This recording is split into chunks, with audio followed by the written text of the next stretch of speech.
রাজকুমার রাও এবং জাহ্নবী কাপুরের একটা নতুন মুভি রিলিজ হয়েছে, যার নাম মিস্টার অ্যান্ড মিসেস মাহি। তো এই মুভিটা আমি দেখলাম, মুভিটা কেমন তা জানাবো এই ভিডিওর মধ্যে। প্রথমে জানা যাক এই মুভির মূল কাহিনী।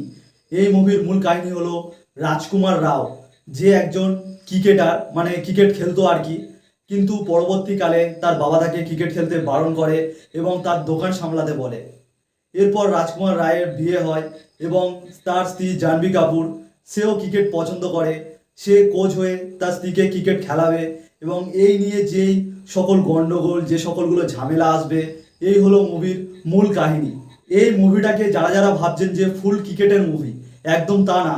এটা পুরোপুরি ক্রিকেট নিয়ে কোনো মুভি না, এটা হলো একটা রিলেশন নিয়ে মুভি। মানে সোজা কথায় বলা চলে যে এখানে ক্রিকেটের থেকে রিলেশনটাকে বেশি গুরুত্ব দেওয়া হয়েছে। এখানে রাজকুমার রাও যে ক্যারেক্টারটা প্লে করেছে, মানে একজন সরল সিধা ভালো মনের মানুষের ছেলে, কিন্তু তার মন কখন পাল্টে যায় বোঝা যায় না। এবং জাহ্নবী কাপুরের কথা বলা যায় যে সে ধীরে ধীরে নিজেকে গ্রো করছে, কিন্তু এখানে তাকে পুরোপুরি ক্রিকেটার বলে মনে হচ্ছে এমনটা না, মানে তাও সে খুব ভালো কাজ করছে আস্তে আস্তে।